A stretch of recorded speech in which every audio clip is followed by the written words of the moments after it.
I might have already tagged you on it, so you should already be there.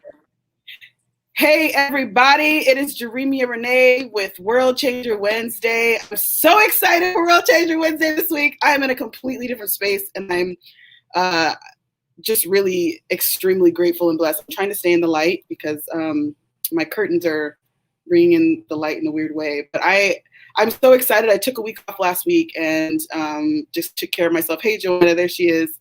And this week, we are preparing for the live stream music event put on by Bird Dove Management, and it's going to be an amazing event. And I have some extremely beautiful guests with me today who are going to be sharing their music on this stream along with myself. And I'm just so grateful and privileged and honored to be able to take these interviews and just really bring out the heart of each of these artists, because they have powerful stories and their music speaks for itself.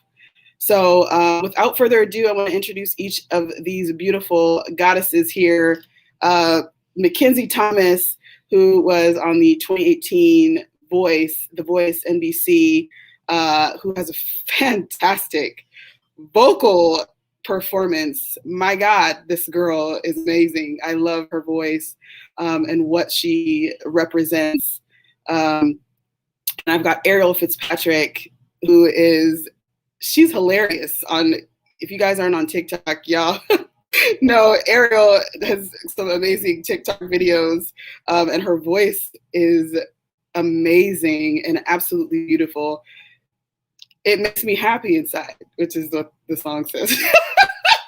Ariel's just smiling back there.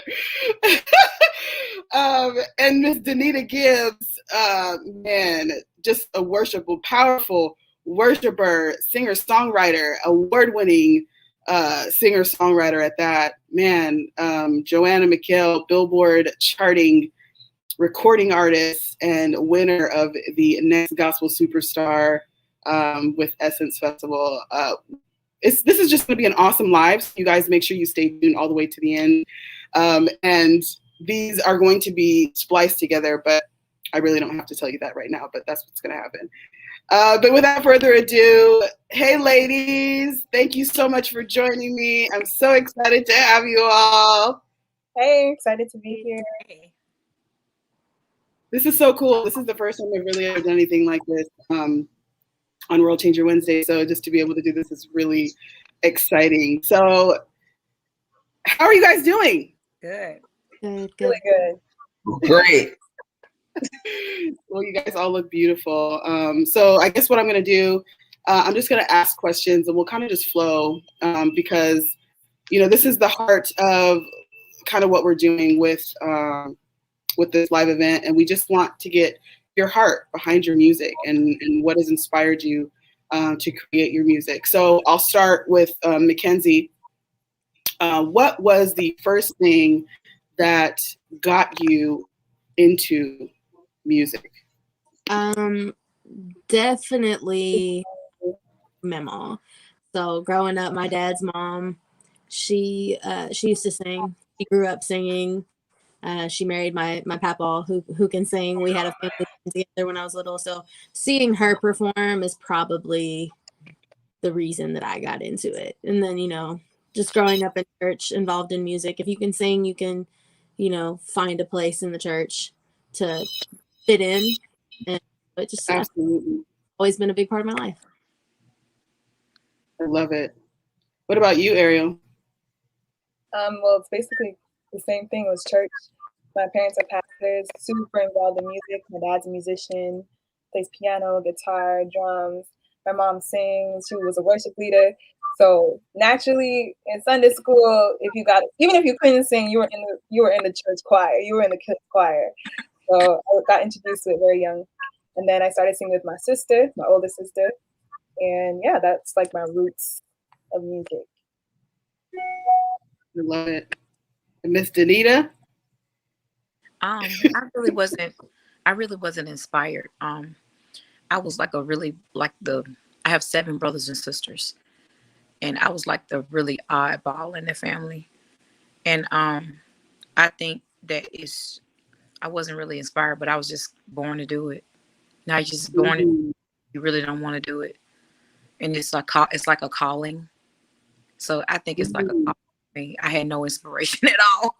I mean, I sung in the children's choir, but I still wasn't. I was kind of inspired, but then I just noticed that I was weird. I was kind of like weird in my family, and then once I started going through life changes, it's like my brothers and sisters, they would be downstairs watching movies and stuff, and I would be like, I don't want to watch a movie. I don't want that to contaminate my spirit. So this was like at 12 years old, and I used to go Mhm. upstairs and be away from them, and I'll go in my room and I'll start praying, and I was like, what is wrong with me?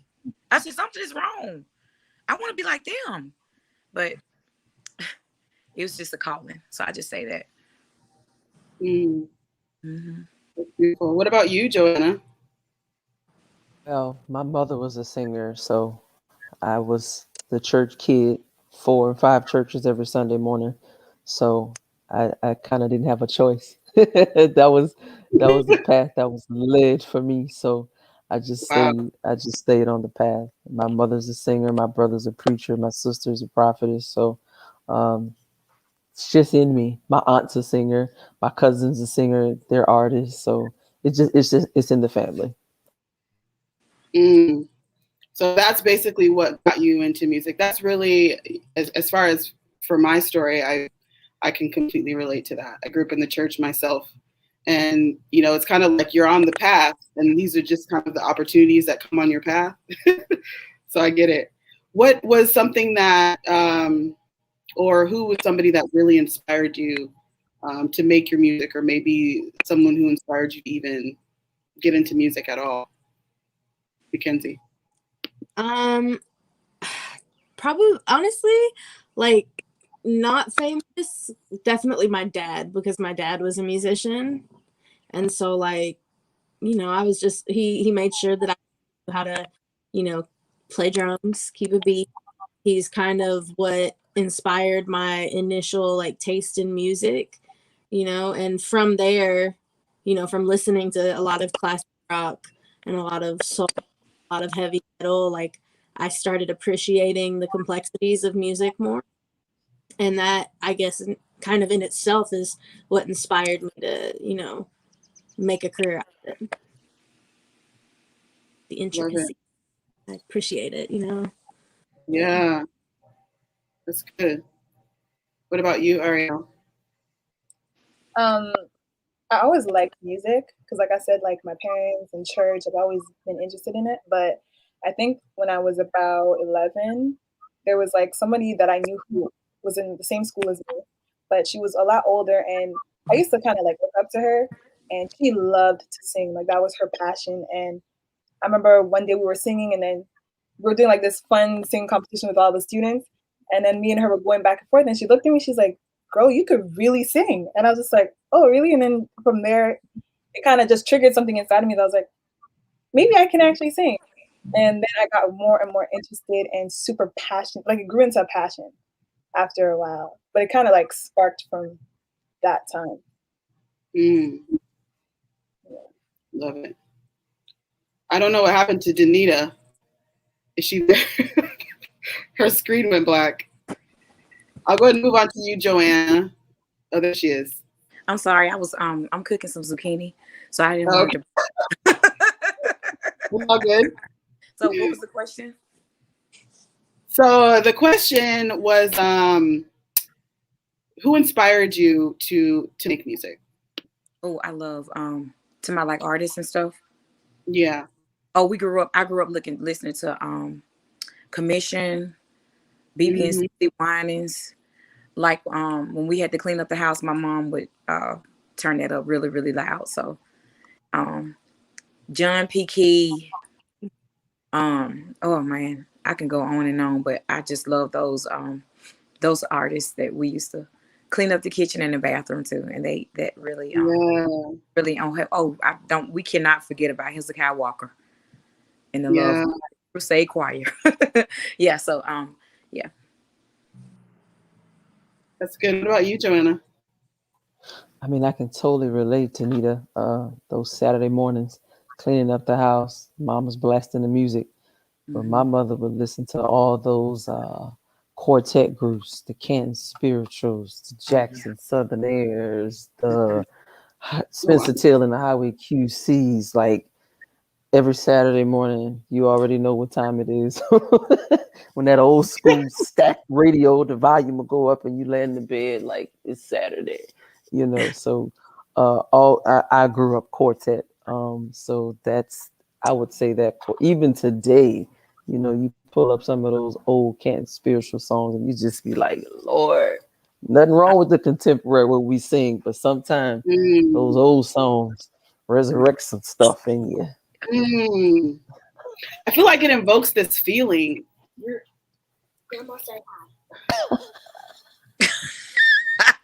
That's what happens when you're at home.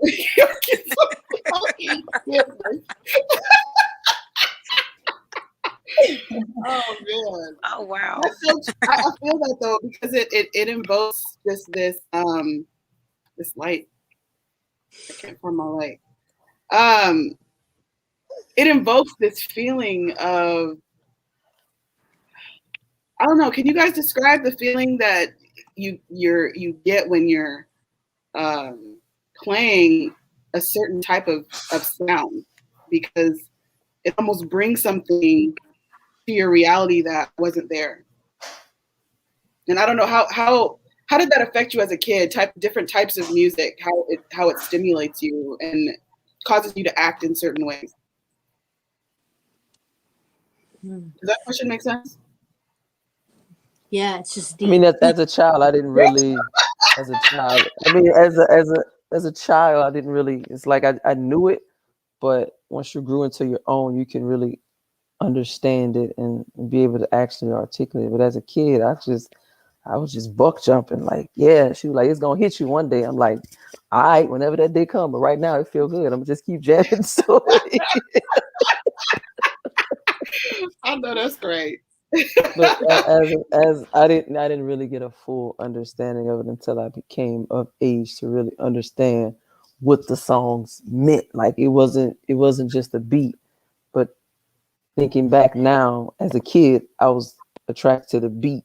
So when I make my music now, I try to make sure it has a certain sound so I can attract those that might not know Christ.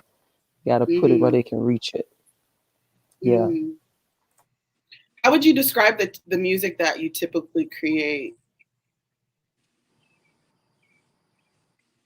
Is that a question for me or that's a question for everybody? For everybody? Okay. That, yeah. I am still very new in regards like just at creating my own music. I used to write a lot of poetry and stuff throughout school. And I performed a lot of music, but never got into the songwriting thing. So that's something that's still new for me that I'm experimenting with and really, like develop and like hone in on.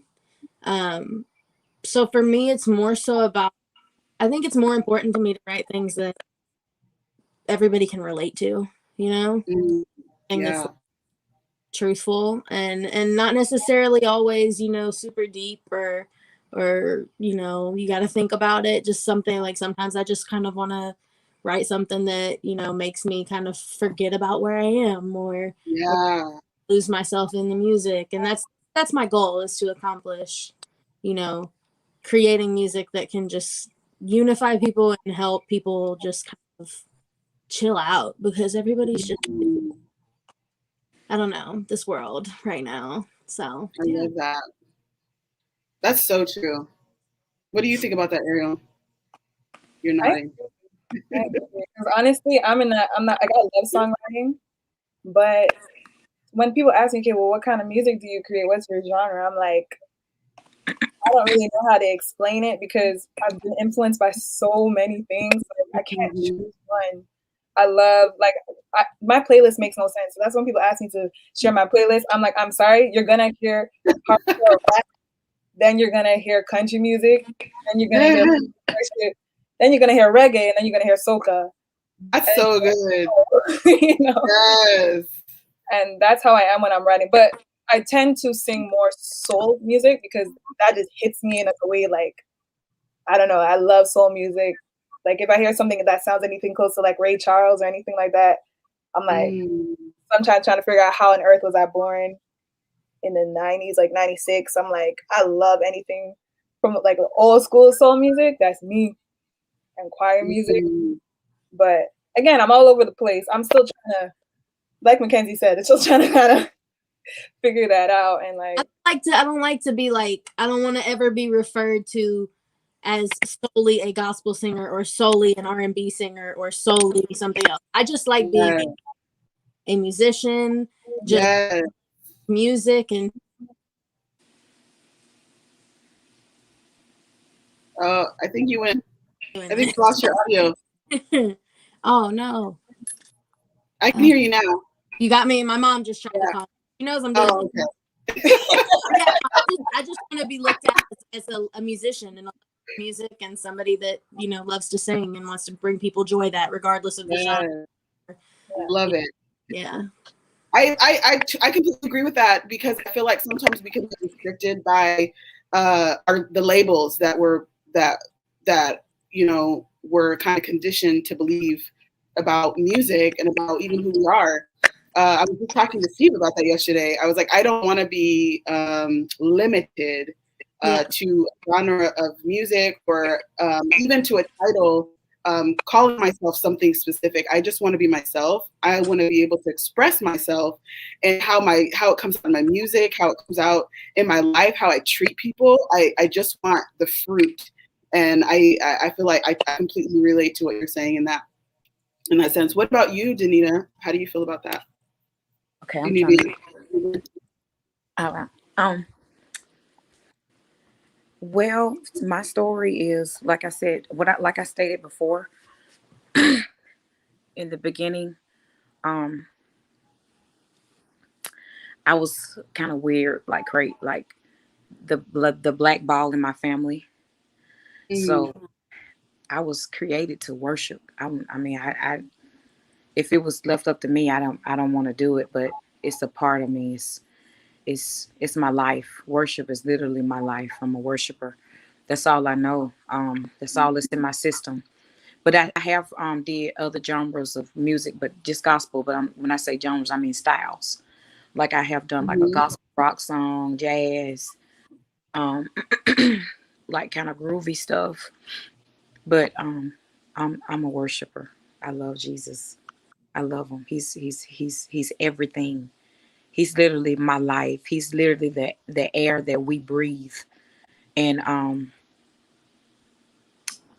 if there was ever a time that we needed God, it's now. Especially in this crazy, crazy world that's literally changing every day. So I can only be who God created me to be, and that's the worship. That's beautiful. What about you, Joanne?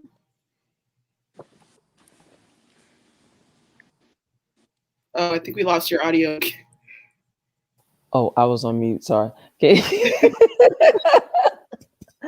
Repeat the question again. Her answer was so deep. I was just like, yeah. Okay, give me the question again. Oh, the question is, what inspired you to, or how would you describe the music that you typically create?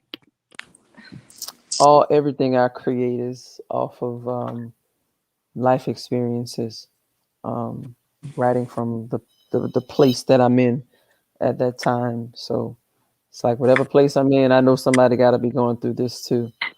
So that's normally how I write and create my music. I don't want to be known as just a singer, an artist. I want to be known as an artist amongst different things. So all mine are based off of life experiences. I love it. Crystal says, amen. So this is beautiful.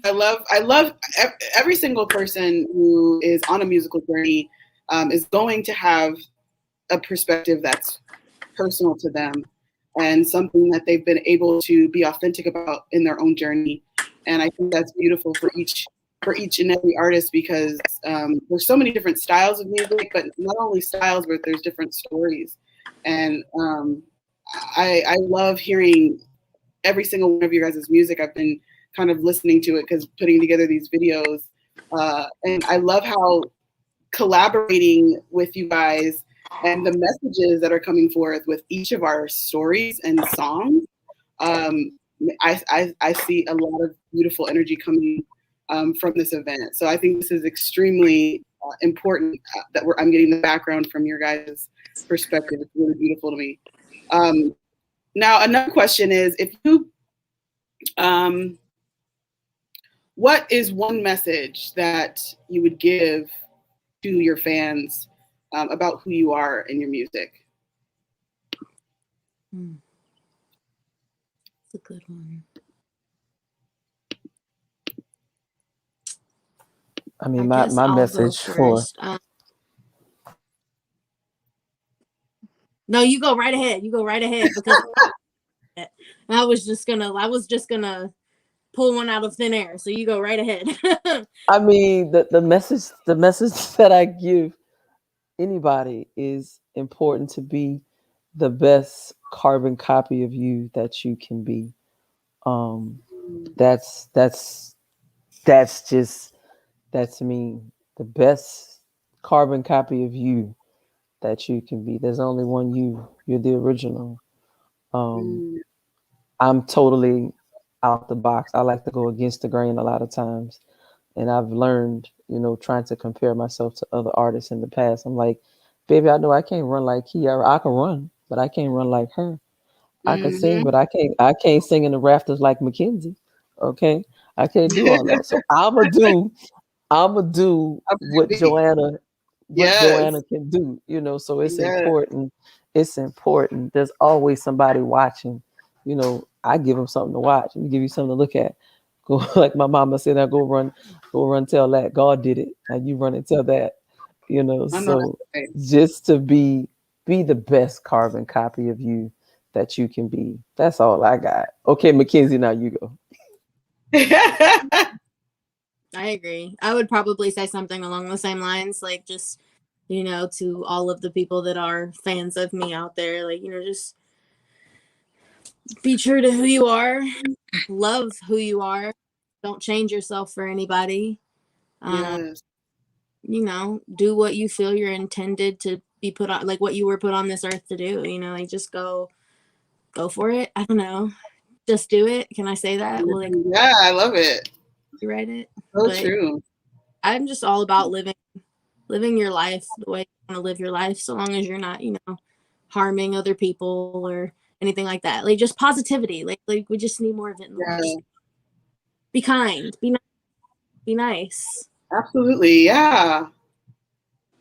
So this is probably a question that you might have to dig a little bit deeper with, because I know as an artist that we've all had these experiences where we have felt like we were not good enough, or that we were not worthy to deserve success, or we were not worthy to be looked upon with favor. And I know this is something that I have struggled with in my own artistry, where I'd have to apologize for my guilt and shame and feel as if I was not deserving of any good things coming to me. And I've had to recondition my mind as to what Christ called me to be as an artist and portray.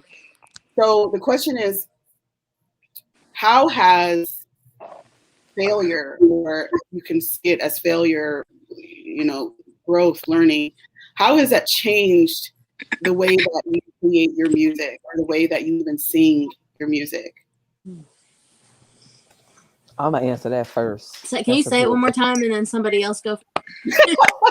Joanna, you was right. You go ahead. So the question was, how has failure created you as an artist? Something along the lines of that. Is that right? How has it almost propelled you to come to the level that you're at right now? I mean, I've done American Idol. Twice. I've done The Voice. I've done Sunday Best 3 times. Um, but still, I never gave up. As an artist, stuff like that, like it shakes you. It makes you. It's like a competition. Like I thought I was alright, but they said no. But God said yes. I was done with the competitions. I wasn't doing that anymore because it was like, that's not for me. It ain't work out. Fine, move on to something else. Well, God saw Right. another door, another opportunity, so what if I would have given up on that? Then what? So like my pastor always says, failure is not final. It's just feedback. Mm, Closed doors is a direction. So don't take it as failure. Take it as a lesson. Pick yourself absolutely. up, dust yourself off, and keep it moving. Yes. What's that song, Joanna? The song, Wait, which I one? can do Keep it moving. Oh, anything. I I could do can do anything. anything. That's Woo! my jam. That That is song, my that was a jingle for the Time during the morning show that we made into a single because everybody loved it. jam. It's like Yes. I could do anything. It's not Yes. the rest of the song is not good English. I mean, I could do anything. I can't do anything. Oh. I put my foot in it. I'm like, oh, that ain't good English, but it works. It fits. It Wow. fits. Yes.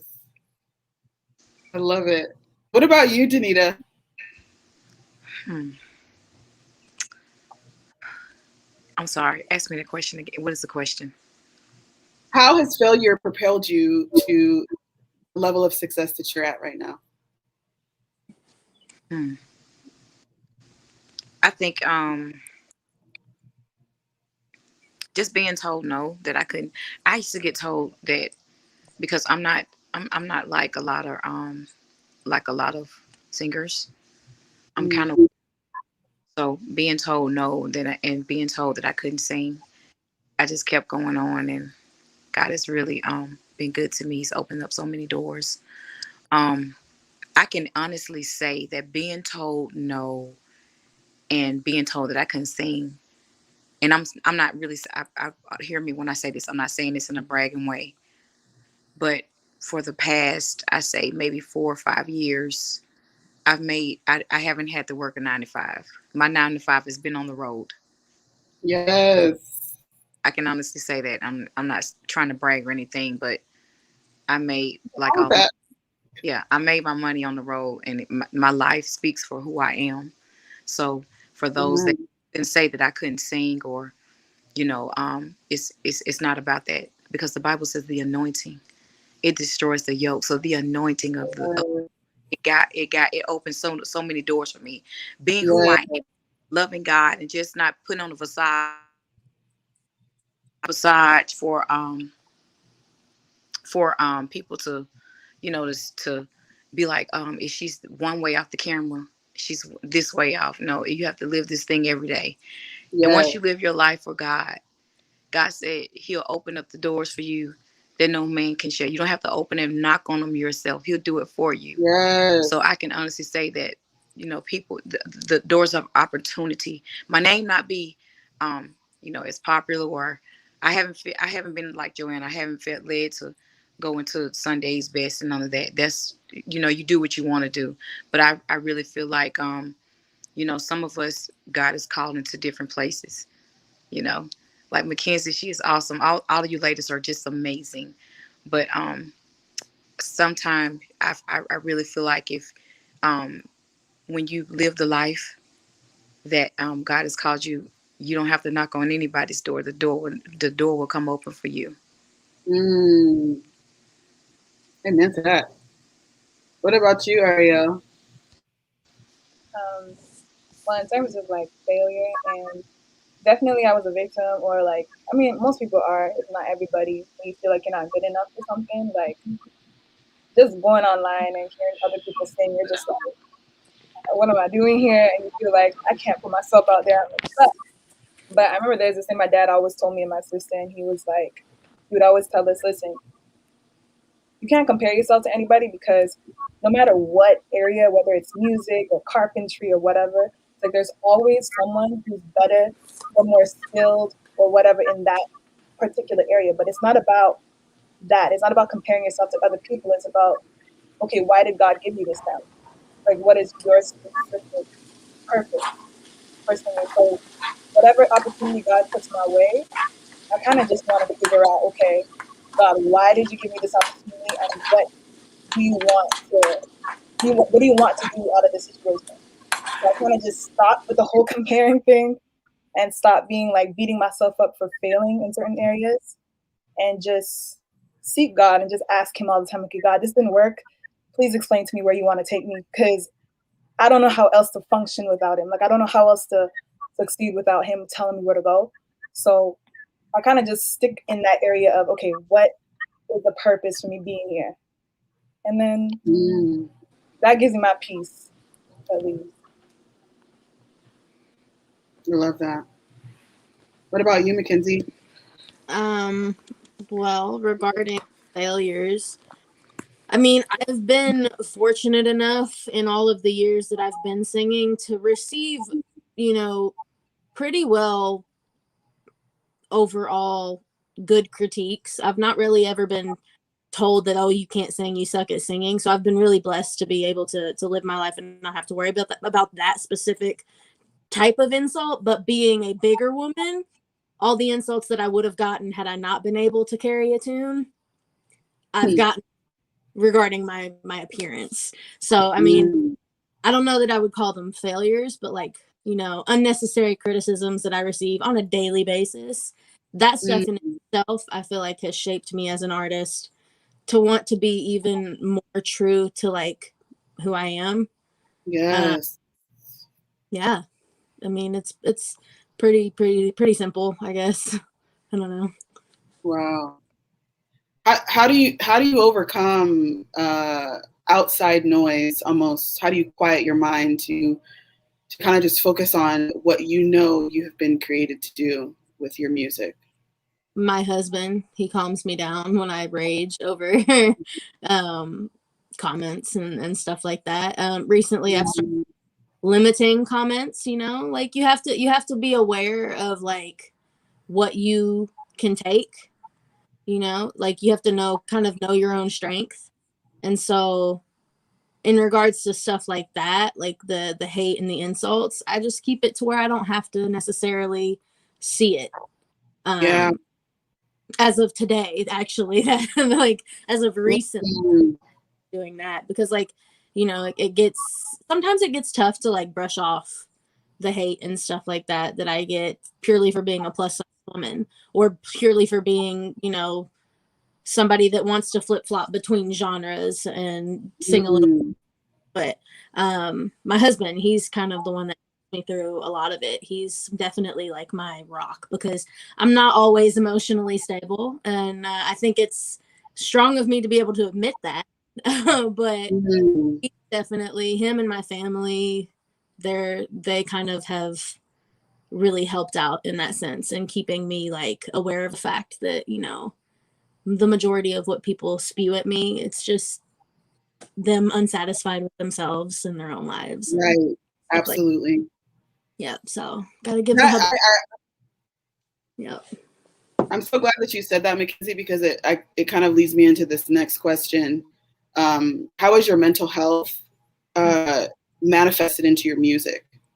And I'll go ahead with this question first, because this is kind of a personal question for me, and I really want to hear your guys' perspective on this, because growing up as an African American woman in the church, I felt very limited to what I was able to accomplish because of conditions, and I think those conditions have been passed down in a lot of different ways. Comes from our families, even sometimes from our churches, people in our lives, families. It doesn't matter. There's a lot of different things that we've been conditioned to believe about ourselves.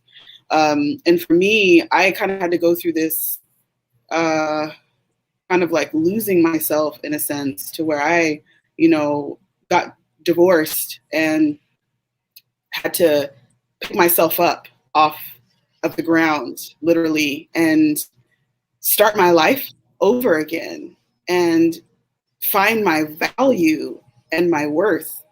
And, you know, I think as being able to be vulnerable in your music and being able to be vulnerable with your story is probably one of the most powerful things that you can do. And I know each one of you guys have a song coming out. And I kind of want to know, what's that relation to where you are in your state of mind, or maybe your mental health state? How has that affected it? I'll jump on here. My mental health is garbage, to be completely but you know, you have to be okay with embracing it when it gets to a point like that. I love it. Yeah, I mean, there's no point in me sitting here denying that, like, I'm kind of a mess. I mean, it's okay to be a mess, and I feel like that's what a lot of people are afraid of. They're afraid of it, admitting that they need help, or that they need somebody to kind of, like, you know, get them through it. I'm not the worst off by any means. You know, I'm aware of the fact that I'm a mess, but I'm more aware of the fact that there are people out there that are going through way worse than I've ever been, ever will go through right now. So I have to remind myself of that.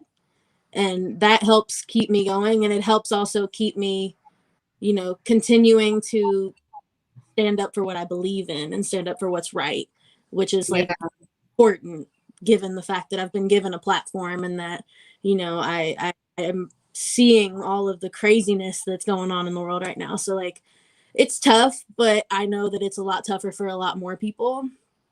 So I'm able to power through, you know. It's not as tough as it could be. So yeah. I love that. What about you, Ariel? I can even talk about how I put that into my music. I'm trying to learn how to, like, convey that into sound. So it's still a process. It's something I'll have to work on. It'll come, girl. It'll come. Yeah. You know, it's so funny. I'm gonna get to you, Ariel, because I want to hear from you. What I was gonna say was, let me get into the light. My light keeps going off. It's so important because you said you're sometimes a mess, and I think it can be taboo sometimes because our mess a lot of times is our message, and for us not to be, I feel, especially as artists, to not be afraid of our mess, because that is a lot of times where it's almost like God can do the biggest works and miracles within that state where we're so humble, and you know, we're kind of seeking to be our best and to do our best. And I feel like that is what comes out in our music. That's where the passion comes from, what we're singing and who we're singing about. And that's powerful, Mackenzie. Thank you for sharing that. Ariel, I want to hear from you, Miss Canada girl. In the snow. I actually really like this question because it kind of, like, while you were talking, it kind of just made me have like this whole flashback to when I was 12. It was when I was 12 years old, and my family we were going through a tough time. Like, we lost everything. We lost our house. We had no money. We were like, we were at rock bottom. It was like the lowest part of at least my life, or all of our lives on a collective basis. And it was a tough time. Like, we lost everything. We lost our house. We had no money. We were like, we were at rock. Can you guys hear me? Yeah, I can hear you now. I had to mute the other mics because I think it was feedbacking, but I can hear you now. Okay. So I remember during that time, I became very sad. I couldn't go to school because we didn't have an address, and it was just like, I became depressed. And my mom came to me, and she was just like, I always used to love to read and write, especially write. So my mom got me a notebook and a pen, and she was like, I will write down everything you're feeling. She's like, everything that you're going through right now. She's like, all these crazy things, these weird situations. So, like, everything, write down every day, what you went through. And she's like, you'll be able to read it back one day, and it's going to be amazing to read. So in the moment, I was just like, okay, I guess, whatever. But from that point, that's how I developed my love and passion for songwriting. So every single song that I write is a story. Like every one of them is my story. And it's really cool because I found that notebook. I found that notebook recently when I moved into this home, which I'm really grateful for. And I was reading my 12-year-old notes on how sad I was and how I still had some hope in it. And I was just like talking to God in it too. I'm like, God, it sucks right now, but in like the most basic language, I'm like, but I believe you're gonna help me through this and da da da. And I said, I promise. I remember during that time I wrote my very first song. Very, very first song. We were staying in a tiny back office in our church building. All 7 of us, we were squished up in this small room, sleeping there because we had nowhere to go. And I used to come out in the sanctuary, and I went on the piano, and I didn't really know how to play, but I remember my dad taught me 5 chords. So I went on the piano, and I played those 5 chords, and I wrote my very first song. And I promised God when I was done, I said, God, when this song is, I finished the song, and I said, God, when you get me fully out of this situation, I said, I'm going to finish this song, and I'm going to publish it for you.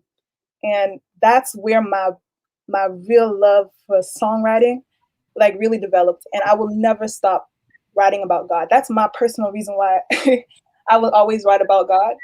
Even in like the song I'm about to drop, it's like it sounds like a love song, but it's really to God and I make that clear because He is the reason why I was able to get through that mentally and emotionally. And I just have so much joy even in writing when I just think about that.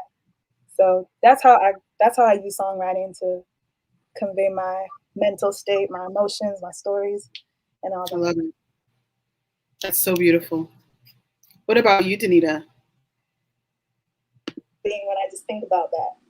So that's how I use songwriting to convey my mental state, my emotions, my stories, and all Did that. it? That's so beautiful. I think there's that. What about you, Danita? Can you hear me? Yeah, I can hear you now. So it was a lot of that's how I use songwriting to convey my I think you made mental Can you hear me? emotions, my stories. And all Did it? that. That's so beautiful. I think there's that. What about you, Danita? Can you hear me? Yeah, I can hear you now. It was a lot of here. I think it's a playback I think you on made another device. It's a playback on another device. It's so weird. I don't know Delayed. what's going on. It just started. Can you hear me? Because I don't Are you hear you now? Now I can hear you. Can you hear have me? me on mute. I think it says you have me on mute. No, you're unmuted. Can you hear me now? I can't hear you. Can you hear me now? Can you hear me now? I can't hear you. See, my mic is up. I can hear you. I'm not on mute. Can you hear me now? Hear me? Can you guys hear me? Hold on.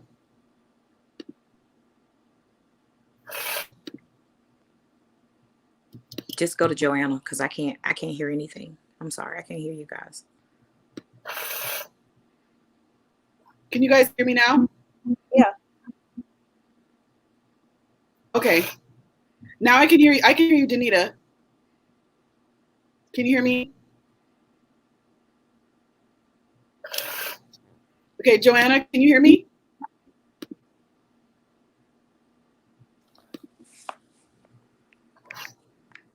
Hold on. Okay, you there, Joanna? Yep, I can hear you. Okay. She said Can she you guys can't hear hear me us. now? She said she can't hear. I don't know what happened. Yeah. You want to go ahead and answer the question, Joanna? Tell me the question again. I got lost on. Can you hear me now? Oh, we were all talking about our stories of how mental health. Yeah. Yes. So yeah. I mean, my only thing with mental health is it's okay to ask for help. It's okay. It's okay to talk to a professional. It's okay to talk to your pastors or someone. It's okay to get help with your situation. One of my next singles coming out is entitled "Sometimes I Cry," because I do, and I know everybody does. So it just talks about the pains and the the hustles and bustles of life and what we go through, and when it's actually okay to cry, and that God is going to be able to wipe your tears and to lift you up. So my only thing with it is it's okay to ask for help sometimes. Coming out is entitled "Sometimes I Cry," because I do. And I know everybody does. It's a playback. I think she's listening on 2 devices. So it's a delay in the playback. So that's what she's listening on another device. It's actually okay. I think that's Danita. Yeah. And that God is going to be able to wipe your tears. Oh, okay. Yeah, because I see her. That's so weird. I'm not sure why it was doing that. Can you all hear me now? Yeah, I can hear you the whole time. Oh, okay. What about you, Mackenzie? Because your mic's muted. I can hear you. I just wanted to make sure I wasn't feeding back. Oh, okay, I good. cry all the time too. I cry every day almost. I let myself every time I feel like I got to. Mm-hmm. Okay. I love it. You guys, this has been so awesome. I am really, really looking forward to Sunday night. If you guys, oh, Layla Najafe is out here. If you guys tune in Sunday night, 6 p.m. It's Eastern Standard Time that we are going to be live. It's going to be a pre-recorded live, but you still be able to stream it from Facebook, YouTube, and Instagram. And you guys get prepared. This event really is going to touch a lot of people. I really see some really big things happening with this event, and I'm really, really excited. And I love hearing each and every one of your perspectives and your hearts. And I'm just really grateful to be part of this. And getting to know you guys is amazing. And I'm really looking forward to seeing what happens with this, because I think it can go anywhere. It can go anywhere. So did you guys have any last words or remarks or anything that you wanted your fans to hear from you, or anything that you wanted to say lastly? Can't wait to see you guys there. Yeah. I look forward to it on Sunday. Me too. Oh. Joanna. I love you, Joanna. Your energy is awesome. You guys are all amazing. Thank you so much for joining me for World Changer Wednesday. You guys were all going to be live Friday or Sunday, so you don't want to miss it. Make sure you follow each and every one of these beautiful artists, share their music and where they are from, because I'm not sure where everybody went, but I wasn't completely done. It's okay. But we'll see you guys again for World Changer Wednesday next week. We will recap. But thank you guys so much for joining. You guys for coming on. I appreciate each and every one of you. Thanks for having us. Absolutely. Thanks for having us. Absolutely. We'll see you guys next time. Bye, everybody.